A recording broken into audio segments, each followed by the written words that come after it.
देखो भाई, आज का जो टॉपिक है बड़ा महत्वपूर्ण टॉपिक है।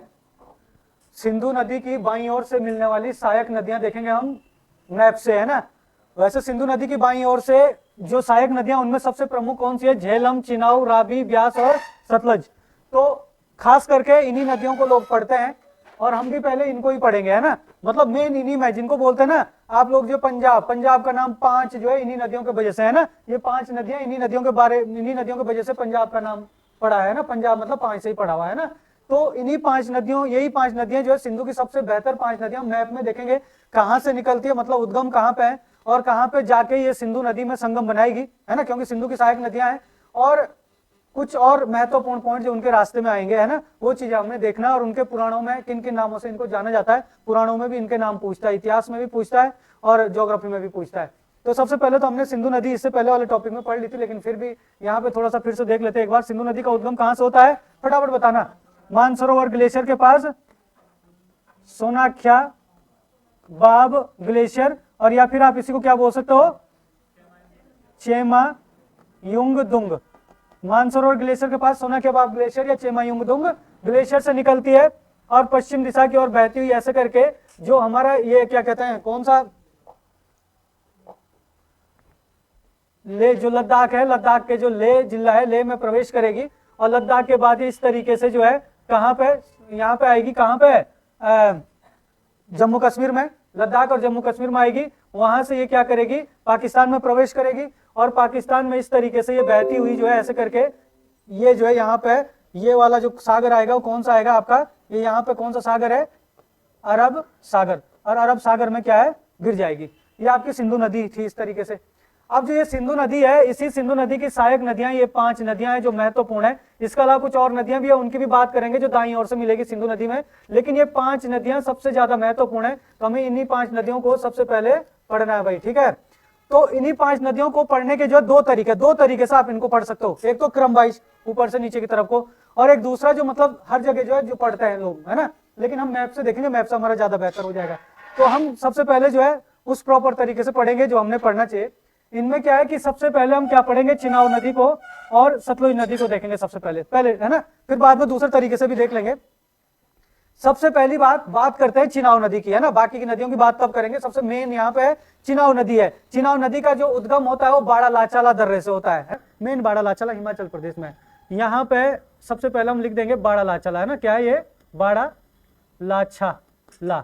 बाड़ा लाछाला क्या है, एक दर्रा है। मैं पूरा नाम नहीं लिख रहा, थोड़ा शॉर्ट में लिख रहा हूँ यहाँ पे। बाड़ा लाचाला क्या है, एक दर्रा है। इस बाड़ा लाचाला दर्रे से कौन सी नदी निकलेगी, हमारी चिनाब नदी निकलेगी। जब ये चिनाब नदी यहां से निकलेगी तो बाड़ा लाचाला दर्रे से निकलती है और जम्मू कश्मीर में, है ना। बाड़ा लाचाला दर्रा मतलब हिमाचल प्रदेश में अपाहित होगी पहले। हिमाचल प्रदेश में भी अगर देखें यहाँ पे, तो हिमाचल प्रदेश में जो ये चिनाब नदी है इसको चंद्रभागा के नाम से जाना जाता है हिमाचल प्रदेश में, है ना। जो ये वाली नदी है चिनाब नदी, इसको हिमाचल प्रदेश में किस नाम से जाना जाता है, चंद्रभागा के नाम से। चंद्रभागा के नाम से क्यों जाना जाता है, क्योंकि यहाँ पे ना 2 छोटी छोटी सहायक नदियां हैं, चंद्र और भागा। वो चंद्र और भागा इसमें हिमाचल प्रदेश में मिलती है चिनाब नदी में, इसलिए उसको चंद्रभागा के नाम से जाना जाता है। फिर ये नदी जो है आगे बढ़ती है यहाँ से जम्मू कश्मीर में, और जम्मू कश्मीर में ये नदी जो है जम्मू कश्मीर को पार करने के बाद पाकिस्तान में प्रवेश करेगी, ठीक है ना। अब यहाँ पे एक बहुत महत्वपूर्ण पॉइंट आ जाता है पाकिस्तान में भी। पाकिस्तान में आगे अगर जाएगी तो मिठानकोट के पास जो है ये कहाँ पे, सिंधु नदी में मिल जाएगी। कहां पे, मिठानकोट के पास। ये यहाँ पे आगे जब ऐसे करके ये बढ़ेगी नदी तो यहाँ पे एक स्थान पड़ेगा, यहाँ पे मिठानकोट। क्या पड़ेगा, मिठानकोट। पाकिस्तान के मिठानकोट में ये कहां पे, सिंधु नदी में संगम बनाएगी। हमारी कौन सी नदी थी, ये है सिंधु नदी, ठीक है ना। और ये कौन सी नदी आ गई हमारी, चिनाब नदी। ये कौन सी है, चिनाब नदी, ये हमारी चिनाब नदी।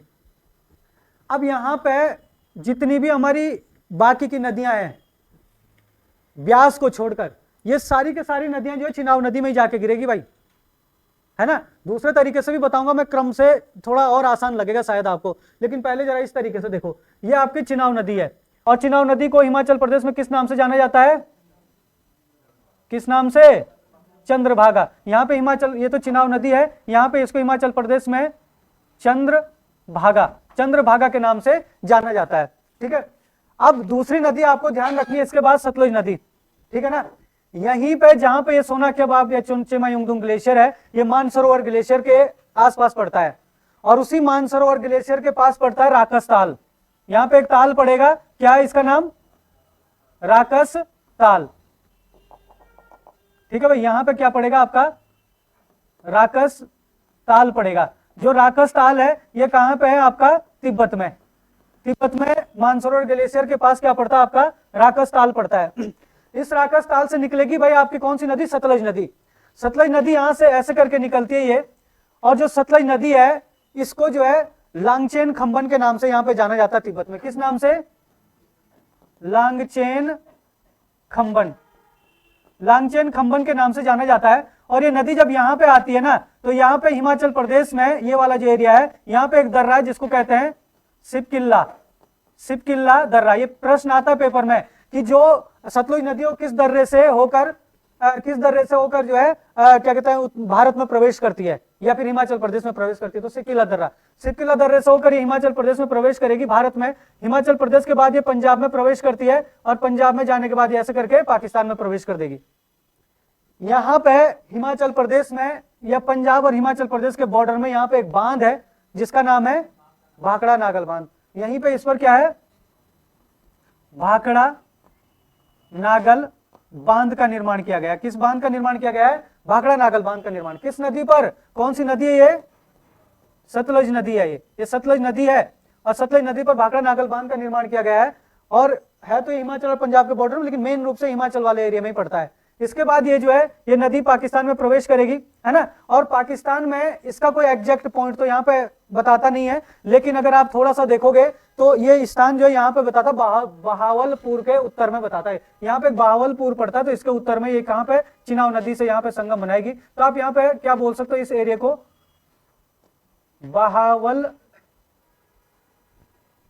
बहावलपुर बोल सकते हो आप लोग। बहावलपुर के उत्तर में।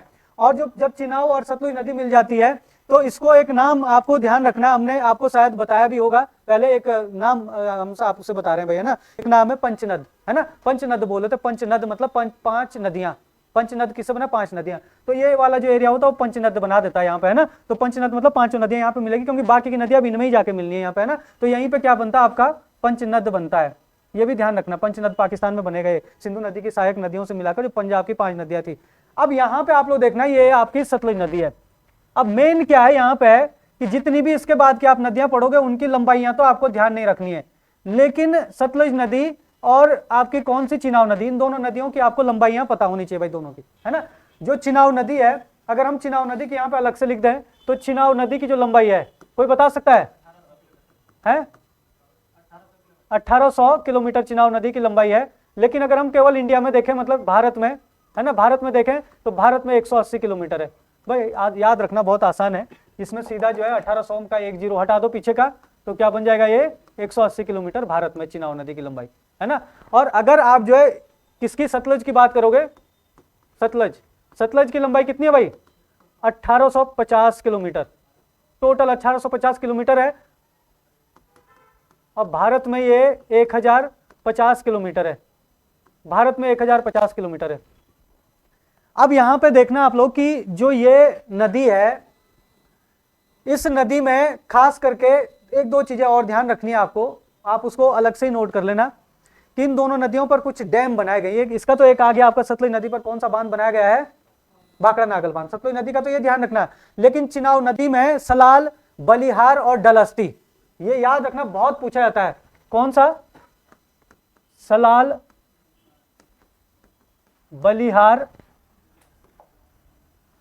बलिहार और डलहस्ती, या डुलहस्ती भी होता, लिखा हो एक ही बात है, डलहस्ती। ये 3 जो है नदी घाटी परियोजनाएं मुख्य रूप से तीनों के तीनों जम्मू कश्मीर में है। यहाँ पे जम्मू कश्मीर में तीनों, सलाल भी, बलिहार नदी घाटी, सलाल नदी घाटी परियोजना, बलिहार नदी घाटी परियोजना, डलहस्ती नदी घाटी परियोजना। पूछता किस राज्य में स्थित है, और या फिर पूछेगा किस नदी पर है, तो चिनाव नदी पर है। ये चीजें ध्यान रखनी है, ठीक है। अब देखो, अब बात करते हैं जरा झेलम नदी की। अब देखो, अब ऊपर से नीचे की तरफ को बात करते हैं, हमारी चिनाव हो गई और सतलुज हो गई, झेलम नदी की बात करते हैं। झेलम नदी का जो उद्गम होता है भाई, वो जम्मू कश्मीर में ही होता है ना। जम्मू कश्मीर में यहाँ पे एक झील है जिसको कहते हैं शेषनाग, या फिर इसी को बोलते हैं बेरीनाग। शेषनाग या बेरीनाग झील। जो शेषनाग और बेरीनाग झील है, यहां से निकलेगी आपकी कौन सी नदी, झेलम नदी, ऐसे करके। यह है आपकी कौन सी नदी, झेलम, ठीक है, झेलम नदी। चलो इधर लिखते हैं इसका ना, यह है झेलम नदी। जो ये झेलम नदी है भाई, ये आपका जम्मू कश्मीर में निकलती है शेषनाग या वेरीनाग झील से। अब शेषनाग या वेरीनाग झील से जब ये निकलती है ना, तो 2 पॉइंट पहले आपको यहां पे याद रखने हैं खास करके। पहला पॉइंट कि झेलम नदी के रास्ते में, या क्या कहते हैं आप, झेलम नदी के रास्ते में ही बुलर झील पड़ती है। और बुलर झील, झीलों को ऐसा अलग से पढ़ाएंगे, फिर भी वहां पे भी जिक्र होगा इसका। बुलर झील भारत में मीठे पानी की या ताजे पानी की सबसे बड़ी झील है। मीठा पानी मतलब जो ताजा पानी होता है। और उसकी वजह भी क्या है, आपकी झेलम नदी है। क्यों? क्योंकि झेलम नदी जाती है आपकी बुलर झील में, यहाँ पे बुलर झील में गिरेगी, और बुलर झील में गिरने के बाद जो फिर आगे बढ़ती है। तो इसलिए उसका पानी लगातार क्या रहता है, ताजा रहता है। तो ताजा पानी रहता है, तो उसके वजह से क्या है, ये ताजे पानी की भारत में सबसे बड़ी झील है। इतनी बड़ी झील भारत में ताजे पानी की कोई दूसरी है नहीं। कौन सी झील? बुलर झील। तो बुलर झील यहाँ पे, बुलर झील ताजे पानी की सबसे बड़ी झील। दूसरी बात कि यहीं पे इसी नदी के किनारे आपका क्या है, श्रीनगर भी स्थित है। एग्जाम में प्रश्न आता है कि श्रीनगर किस नदी के किनारे स्थित है। तो श्रीनगर जो जम्मू कश्मीर का बहुत मेन जो है या फिर राजधानी भी है, तो ये प्रश्न आता है कि श्रीनगर किस नदी के किनारे स्थित है। तो श्रीनगर भी झेलम नदी के किनारे स्थित है। और क्या कहते हैं, बुलर झील भी क्या कहते हैं, बुलर झील, ये जो बुलर झील है वो भी झेलम नदी के रास्ते में आती है, ठीक है ना। पाकिस्तान में प्रवेश करेगी झेलम नदी, और पाकिस्तान में एक स्थान पड़ेगा भाई ट्रिम्पू। पाकिस्तान में एक स्थान पड़ेगा ट्रिम्पू। ये मान के चलो कि यहाँ पे क्या एक स्थान है जिसको हम क्या बोल सकते हैं, ट्रिम्पू। पाकिस्तान में ट्रिम्पू के पास ये नदी जो है चिनाब नदी में क्या करेगी, संगम बनाएगी। यानी कि ये नदी जो है, जो झेलम नदी है, चिनाब नदी में गिरती है, और चिनाब नदी में गिरने के बाद आगे जो है फिर सिंधु नदी में जाके गिरेगी, ठीक है ना। तो ये है आपकी झेलम नदी। अगर हम झेलम नदी के बारे में एक 2 पॉइंट तो हमने देख लिया कि ये जो है क्या है आपका, श्रीनगर इस नदी के किनारे स्थित है। और दूसरी बात जो क्या कहता है आपके बुलर झील है, वो भी क्या कहते हैं इसी झेलम नदी के रास्ते में आती है जम्मू कश्मीर में। एक यहाँ पे नदी घाटी परियोजना का नाम याद रखोगे आप लोग, ये पूछता है कई बार एग्जाम में आया भी क्वेश्चन, तुलबुल नदी घाटी परियोजना किस नदी पर स्थित है। तो झेलम नदी पर ही क्या है आपका, जो झेलम नदी है, झेलम नदी पर ही आपकी कौन सी है, तुलबुल नदी घाटी परियोजना स्थित है, ठीक है ना। तुलबुल नदी घाटी परियोजना किस नदी पर स्थित है, झेलम नदी पर। और कहां पे, ये भी जम्मू कश्मीर में ही है। तुलबुल नदी घाटी भी जम्मू कश्मीर में है, झेलम नदी पर है।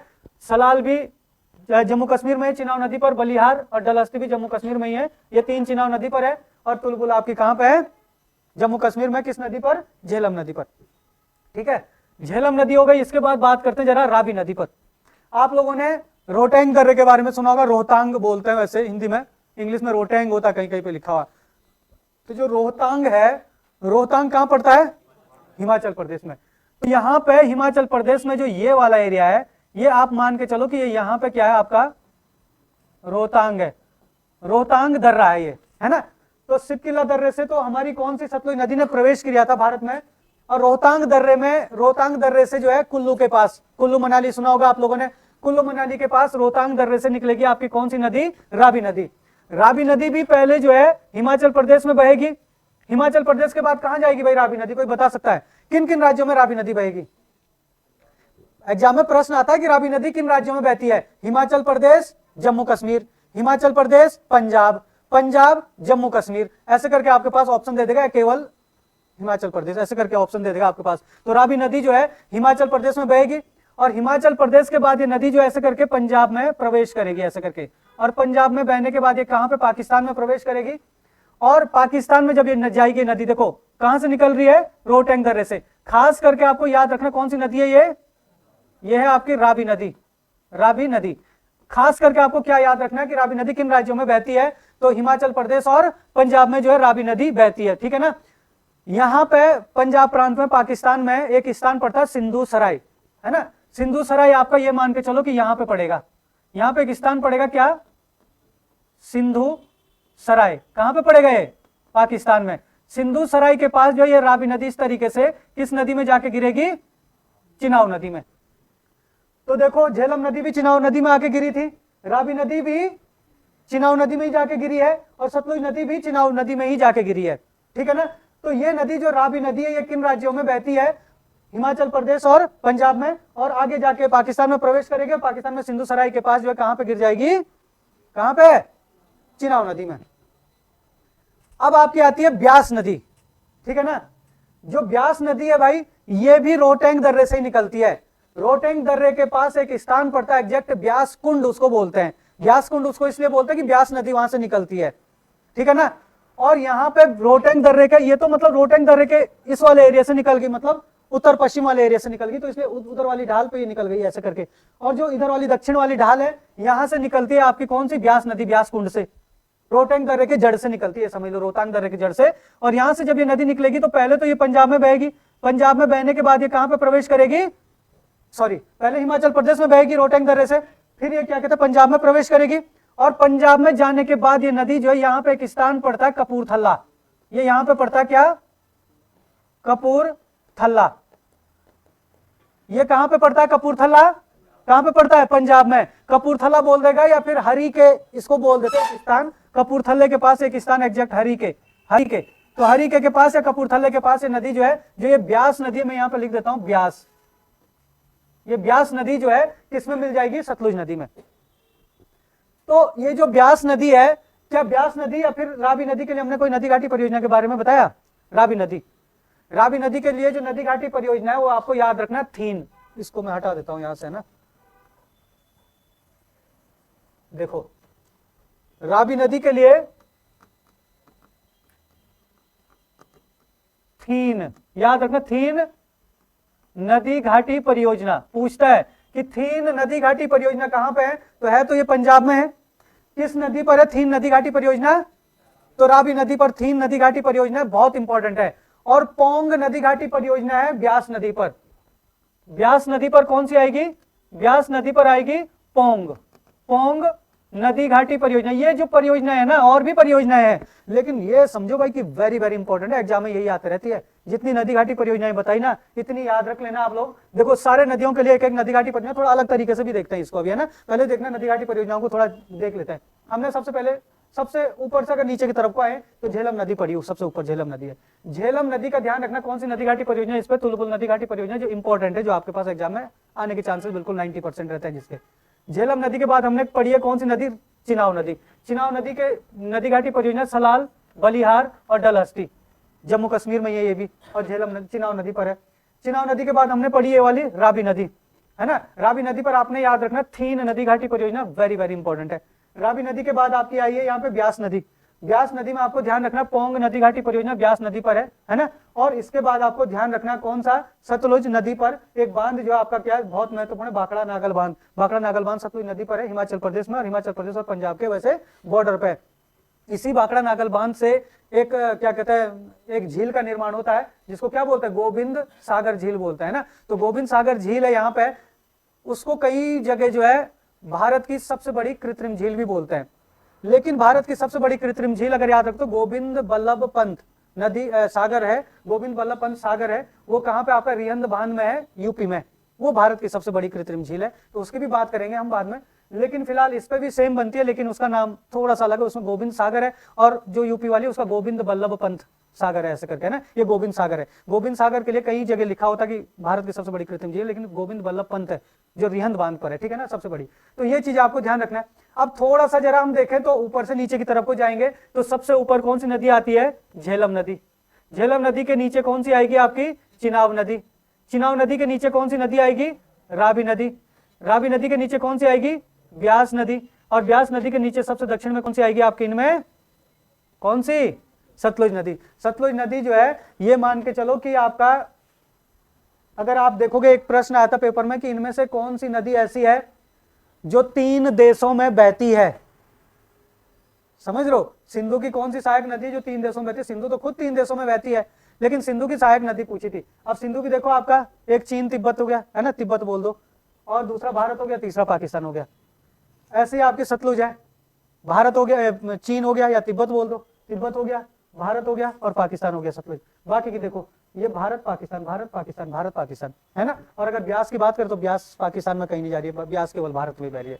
ये देखो ये छोटी छोटी चीजें होती है ना, जो ये तभी हमें ध्यान रहती है जब हम मैप से इस तरीके से पढ़ते हैं चीजों को, ठीक है ना। तो उत्तर से दक्षिण की तरफ को आप इस तरीके से इन नदियों को याद रख सकते हो। अगर मैं अब दाईं ओर से मिलने वाली नदियों को या बाईं ओर से और नदियों की बात करें तो यहाँ पे घिचपिच हो जाएगी, और उनके लिए मैप की उतनी जरूरत पड़ेगी भी नहीं आपको, है ना। उनको अगर आप ऐसे भी रख लोगे थोड़ा सा, क्योंकि पूछ सकता है ये किसकी सहायक नदी है इनके अलावा भी, लेकिन इनको खास करके याद रखना है। लेकिन इनमें मैं इससे पहले एक चीज और बताना चाह रहा हूं जो अभी तक मैंने नहीं बताया, इनके पौराणिक नाम है इन नदियों के, है ना। पौराणिक नाम मतलब पुराणों में, जैसा आपके वेद है ना, पुराण है, इनमें भी इनको अलग अलग नामों से जाना जाता है। तो क्या कोई मुझे बता सकता है कि हम अलग से यहाँ पे थोड़ा सा यहीं पे लिख देंगे कि इन नदियों को किन किन नामों से जाना जाता है। सबसे पहले हम बात करते हैं, अगर आपको पता है ऊपर से नीचे की तरफ को बात करते हैं जरा। सबसे पहले हम बात करेंगे झेलम की। क्या कोई बता सकता कि झेलम का पौराणिक नाम क्या है, या जो झेलम नदी है इसको पुराणों में किस नाम से जाना जाता है? विस्तता। इसको पुराणों में किस नाम से जाना जाता है? विस्तता। ये समझ लो कि ये इतिहास का क्वेश्चन भी है और ये जो है ज्योग्राफी का क्वेश्चन भी है ना। इतिहास में बल्कि इसको ज्यादा पूछा था, झेलम को पुराणों में किस नाम से जाना जाता है ना, तो ये विस्तता के नाम से जाना जाता है। चिनाव को किस नाम से जाना जाता है? Very good. चिनाव को किस नाम से जाना जाएगा? चिनाव का पौराणिक नाम है अस्किनी, अस्किनी, है ना। चिनाव के बाद आपकी कौन सी नदी आ रही है, हम क्रम से देख रहे हैं, तो रावी नदी। रावी को किस नाम से जाना जाता है? परुषणी, है ना। रावी नदी को परुषणी या इरावती के नाम से जाना जाता है। इसी को क्या कहा जाता है? परुषणी, और इसी को कहा जाता है इरावती, है ना। इन दोनों नामों से जाना जाता है। रावी के बाद व्यास, व्यास नदी को पुराणों में किस नाम से जाना जाता है? विपाशा। विपाशा बसु का नाम याद रखना, हीरोइन का नाम भी एक एक्टर है ना, विपाशा। व्यास से ही बना, विपाशा तो थोड़ा मिलता जुलता नाम है ना। और लास्ट आता आपका सतलुज। सतलुज नदी को किस नाम से जाना जाता पुराणों में? है सतुद्री। किस नाम से? सतुद्री। सतुद्री के नाम से जाना जाता है, और तिब्बत में इसको लांगचेन खंबन के नाम से जाना जाता है। मैं यहीं पे लिख देता हूं, इसको सतुद्री के नाम से जो है पुराणों में जाना जाता है। पुराणों का नाम यह है, और चीन में इसको या तिब्बत में किस नाम से जाना जाता है? लांगचेन खंबन के नाम से जाना जाता है। ठीक है, तो ये चीजें आपको इतनी ध्यान रखनी है, किसके लिए? बाईं ओर से मिलने वाली सिंधु की सहायक नदियों के लिए। ठीक है, चलो इसके बाद थोड़ा सा और देखते हैं। अगर हम बाईं ओर से मिलने वाली सिंधु की और सहायक नदियां देखें, बाईं ओर से अन्य सहायक नदियां किसकी? सिंधु की। थोड़ी सी ये आगे जाके पाकिस्तान की तरफ निकलेगी, छोटी छोटी सी नदियां, है ना, भारत के बॉर्डर से निकल जाएगी। तो दो तीन नदियां आपके पास बाईं ओर से, जो सॉरी क्या है, हमने बाईं ओर से ही देख रहे थे हम अभी, है ना, सारी की सारी नदियां इधर से जा रही, तो बाएं हाथ की तरफ से। तो इसमें आपको जास्कर, सियांग, सिगार और गिलगित। जास्कर, सियांग, सिगार और गिलगित, ये बाईं ओर से कुछ और सहायक नदियां हैं जो उन 5 नदियों के अलावा है ना। हो सकता बाई चांस, वैसे तो पूछता नहीं इनको ज्यादा पेपर में, लेकिन बाई चांस वाली बात है कि पूछ ले कि भाई ये किसकी सहायक नदियां, ऐसे पूछ लेगा। ये नहीं पूछेगा कहां पे, हाँ कहां पे है वो दाईं ओर से पूछ सकता। दाईं ओर से सहायक नदियां 4 नदियां जो आपको ध्यान रखनी है। ज्यादा मैप की जरूरत है नहीं, लेकिन फिर भी मैं आपको बताता हूं। देखो, दाईं ओर से सिंधु की सहायक नदियां, देखो दाईं ओर से सिंधु की जो सहायक नदियां हैं वो कौन सी है, मतलब जो दाईं ओर से मिलती है। भाई सिंधु नदी इधर से जा रही है ना, ऐसे करके जा रही है सिंधु नदी, तो उसका बायां हाथ इधर से, तो बाईं ओर से जो मिलने वाली, हमने 5 नदियां देख ली। और उसका लाभ कुछ ये है जो पूछता नहीं पेपर में, लेकिन बाई चांस वाली बात है कि पूछ ले। और दाईं ओर से इधर से आएगी जो नदियां, इधर से हमने अभी एक नदी भी नहीं देखी है ना। तो सबसे पहली नदी आपको याद रखनी है श्योक। क्या रखनी है? श्योक नदी। ये श्योक नदी कहां पे है? देखो, श्योक और नुब्रा घाटियां, कई बार पेपर में प्रश्न आता है श्योक और नुब्रा घाटियां कहां पे हैं। तो श्योक और नुब्रा घाटियां हैं लद्दाख में, ठीक है ना, लद्दाख में श्योक और नुब्रा घाटियां। वहां पे श्योक और नुब्रा घाटियों से एक श्योक नदी आती है और एक छोटी सी नुब्रा नदी आती है। दोनों मिलती है आपस में पश्चिम दिशा की, और ऐसे करके बहती। जैसे आप लोगों के ये मान के चलो, आप लोग चलो थोड़ा सा बना देते हैं यहाँ पे, है ना, आप लोगों के लिए ये समझ लो। ये श्योक और नुब्रा घाटी यहाँ पे आई ऐसे करके सिंधु नदी, तो यहाँ पे श्योक और नुब्रा घाटी से ऐसे करके श्योक और नुब्रा नदियां मिलती है यहाँ पे। तो यहीं पे जो है लद्दाख में ये सिंधु नदी में क्या बनाती है? संगम बनाती है। तो कहां पे बहेगी ये श्योक नदी? कहां पे है? लद्दाख में। और किसकी सहायक नदी है श्योक नदी? सिंधु की सहायक नदियां है ना। इसके बाद आपकी दूसरी नदी आएगी काबुल नदी, है ना। और काबुल कहां पड़ता है? अफगानिस्तान। अरे काबुल तो बाबर का सबसे प्रिय राज्य था, है ना काबुल। बाबर की राजधानी, बाबर को वहीं दफनाया गया है ना। ये प्रश्न में आता पेपर, मुगल बादशाह बाबर को कहां दफनाया गया है, तो काबुल में दफनाया गया है ना। तो वही काबुल है, तो अफगानिस्तान में पड़ता है, तो अफगानिस्तान से आती है। अब सिंधु नदी तो अफगानिस्तान में जाएगी नहीं काबुल को मिलने, काबुल नदी आएगी मिलने सिंधु नदी को, कहां पे, पाकिस्तान में। तो सीधी सी बात है, जब काबुल में बह रही है तो काबुल के बाद पाकिस्तान में आएगी, और पाकिस्तान में आके सिंधु नदी में मिल जाएगी। तो काबुल नदी कहां पे बहती है, अफगानिस्तान, अफगानिस्तान और पाकिस्तान, अफगानिस्तान और पाकिस्तान में बहेगी काबुल नदी। काबुल नदी के बाद आएगी खुर्रम, कौन सी, खुर्रम, खुर्रम नदी। जो ये खुर्रम नदी है, ये भी सेम पाक अफगानिस्तान,